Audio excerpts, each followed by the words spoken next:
Dr. Shields is crazy, okay? So yeah, I just feel like this was a bit of a marketing fail. This plot just keeps thickening and thickening and thickening, and I just love it. Dang, I'm buying all these new books, and I had a couple bangers on the shelf.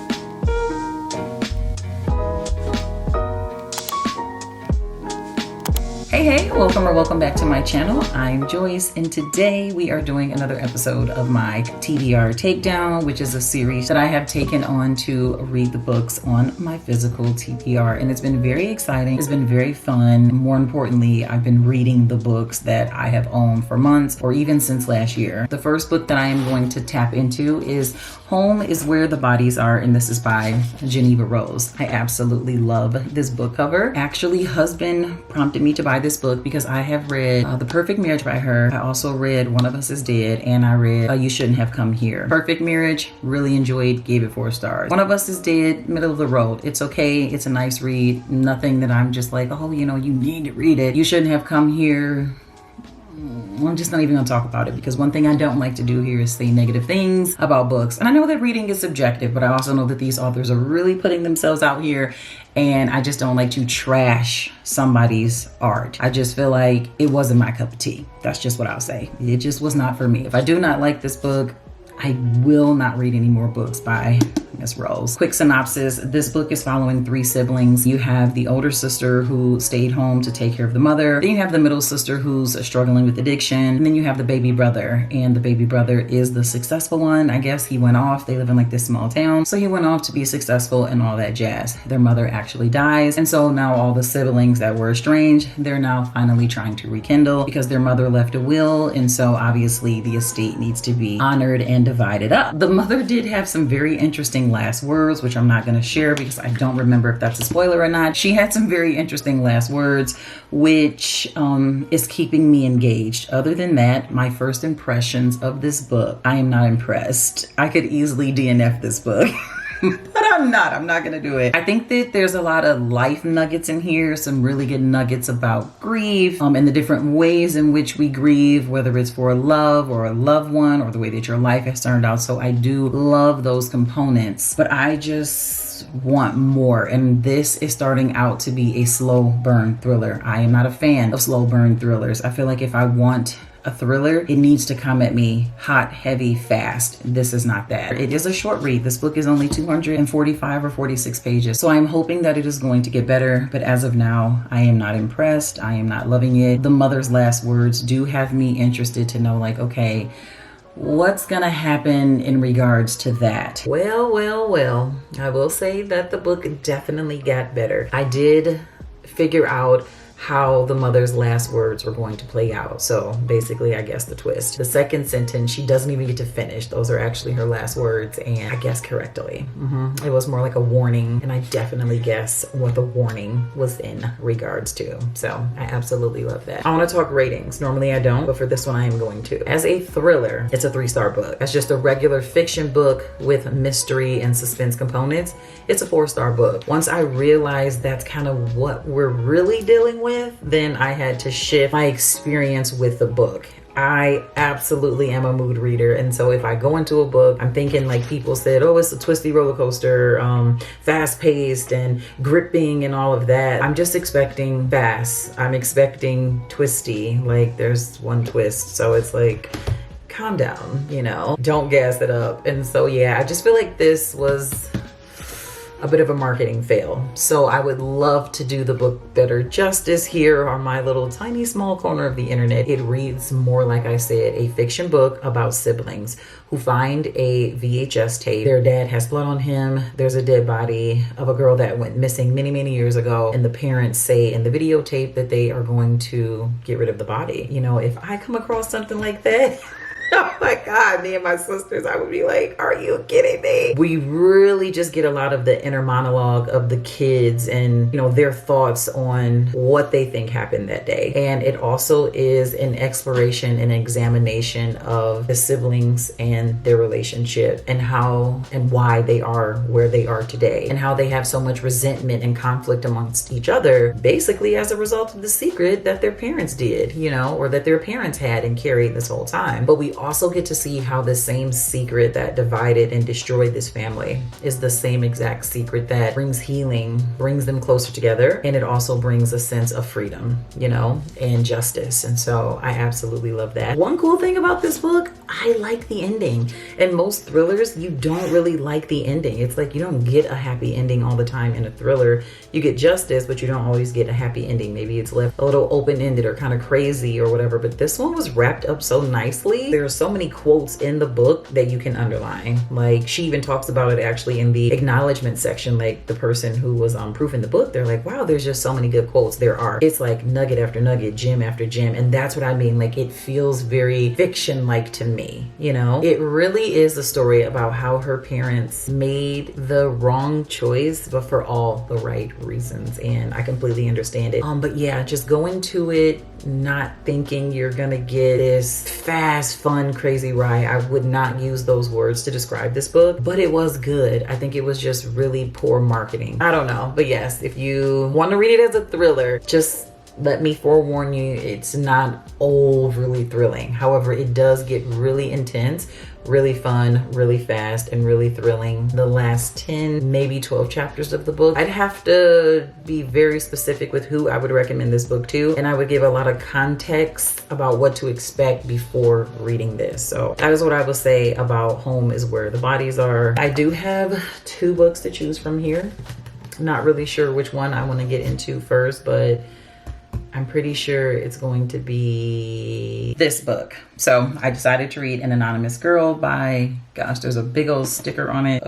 Greer, Hendricks. Oh, the Greer, Hendricks, and Sarah Pekkanen, whatever the case may be. So it's actually very intriguing. It's very interesting. So those are my initial first reactions. I am over 100 pages in, and I do think that the Dr. Shields, she's definitely very manipulating. She's a little crazy, and I also think that she's very obsessive. So our main character, Jessica, is a makeup artist, and she ends up finding out about this psychological study about ethics and morality. She actually needs extra money. I love that she has a disabled sister, so there's disability representation in this book, and her parents and her could use this extra money to just pay for different services and stuff like that for her sister. So Jessica decides, you know what, I'll do the little psychology test, shouldn't be a big deal. So at first it's just a few questions via the computer, like, could you tell a lie without feeling guilty? Have you ever deeply hurt someone you care about? And should a punishment always fit the crime? And so she answers the questions in a way where she digs a little bit deeper, which really, what in the world? I'm recording a video, I gotta call you back. Oh, you're gonna have to wait. Child, these kids. So Jessica answers these questions in a way where Dr. Shields is very intrigued and very interested. And like I said, she almost becomes a little bit obsessed with her. If I had to guess, I almost feel like Dr. Shields is going to use our main character, Jessica, as a pawn and manipulate her in some type of way for something. I don't know what, but it just feels kind of creepy. And it even tells you here on the back of the book, the study moves from the exam room into the real world, and so now she's asking her to do things in real life just beyond like the test questions on the computer. So it's kind of weird, but I think because it's a little weird, that's why I'm intrigued. It's definitely marketed as a psychological thriller, and it's giving psychological thriller, so good thing we got a book that is marketed correctly and giving you that experience. I am sad though, because I really did want something fun and crazy and fast paced. Clearly I'm probably not gonna get that in this vlog, which is disappointing, but that's okay. I'm still enjoying this book. Like I said, I'm very intrigued to know where Dr. Shields is going with this experiment. This book is playing out like a psychopath taking matters into one's own hands when they think that someone is lying or doing people wrong and not getting the punishment that they deserve. Let me tell you something. Dr. Shields is crazy, okay? She's absolutely crazy, but she's so poised and elegant and very organized, very meticulous, but she's so malicious and you don't even see it coming. Like, she is a true psychopath. Like, to me, the psychopaths I like to read about are ones like this, who are just so put together. Like, you would never think that this prestige individual was as crazy and loony as they are. Like, so well respected. You're this renowned psychologist, and all the while you have a few Screws Loose Dr. Shield. This book is so deceptive. It's so much fun. Like, the plot is so puzzly and it's creepy and it's crazy, and I am just having so much fun. And then even Jessica, like, she's got some secrets, and then there's obviously been more experiments than just this one, and so we get to find out about previous experiments that Dr. Shields has had, and it's just crazy. It's also kind of like annoying how Jessica ignores certain red flags, and I'm just like, this isn't like a crazy fast-paced thriller like I said that I was looking for, but this is really good. This is a true psychological thriller. I'm having a good time. I have less than 50 pages left. I do have to go to work, so I think I'm gonna go ahead and try to finish this, although I do have to be to work very soon. There is this one thing that we've just approached, and I'm kind of like, what does this have to do with anything? How do these two things connect? And like I said, it's very much like a puzzle, and so I'm just very eager to see how this all pans out, how this puzzle comes together, how all of these different things are gonna fit. And honestly, at this point, I don't know how this book is going to end. Like, I thought I did. I thought I knew how it was gonna end a few chapters ago, but now I don't know, and I really like that.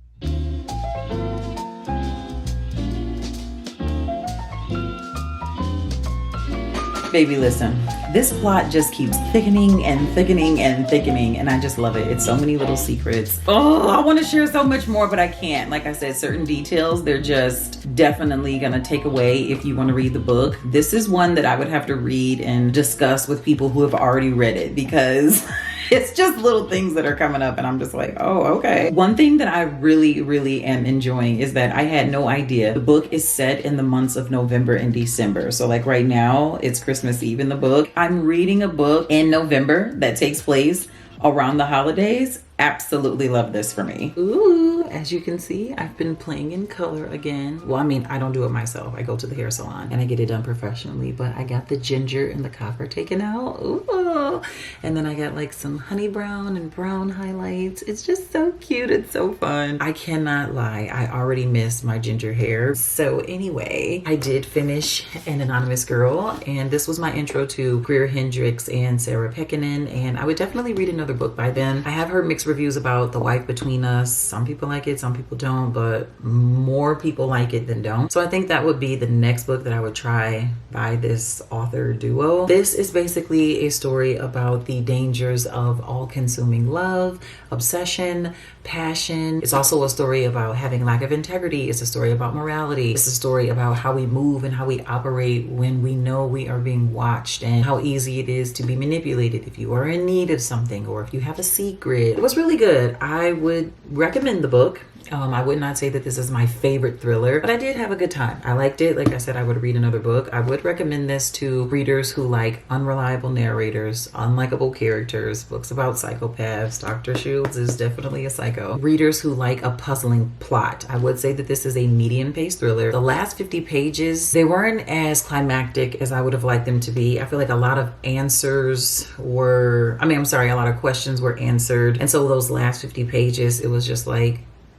okay, you know, I do like the way the book ended, kinda, not really. I'm a little bit conflicted on that. I feel like it was just the perfect ending for this particular story. Like I said in a previous clip, I just did not know how this story was gonna end because so much was revealed, because so much was answered. I'm like, okay, now what? You know, so much is out there, which is even why I can't give certain details to you now about the story, because there's so much more that I could say, but I don't wanna say, because even small little details are like little pieces of the plot. They're also like little plot twists. So if you want to read it, you would just have to read the book and see for yourself. But yeah, it was a sad ending. It definitely could have been different, but I do think it was the perfect type of ending for that particular individual in a book like this with that type of mindset and type of obsession. And so yeah, those are my thoughts on An Anonymous Girl. I am just so happy to get another book off the TBR. I'm so proud of myself. I hope that if you are a fellow creator, that these videos inspire you to read books on your physical TBR. And even if you're not a creator, even if you're just a lover of books like me and you just like to read, it is so easy to see all the new books that come out and just go shopping and, you know, buy new books. But it is so important to read what we already have, because these are really good books still on the shelf. Like, I have literally found some 5 stars or just some really good hidden gems on my shelf, and I'm just like, dang, I'm buying all these new books and I had a couple bangers on the shelf. So hopefully this video inspires you to take down your TBR, read more of the books on your physical shelf, and just read more in general. And do not forget to prioritize self-care. And I will see you guys in the next one. Bye. Oh yeah, and I forgot to say, as far as Home is Where the Bodies Are, child, I seen that book was just nominated for the Goodreads thriller category. It's a hard no. I still think this is one of the coolest books that I have ever purchased. Look at the actual hardcover itself. Why is it being nominated? Doesn't even need the dust jacket. This is so cool. I was just like, let me talk about that in this video since I just read this book, right? If this thing had sprayed edges, I would just like scream. If I'm looking for a thriller, I'm not going to gravitate towards her books. So I think we're all set with her. You need to just read it if you want to read it.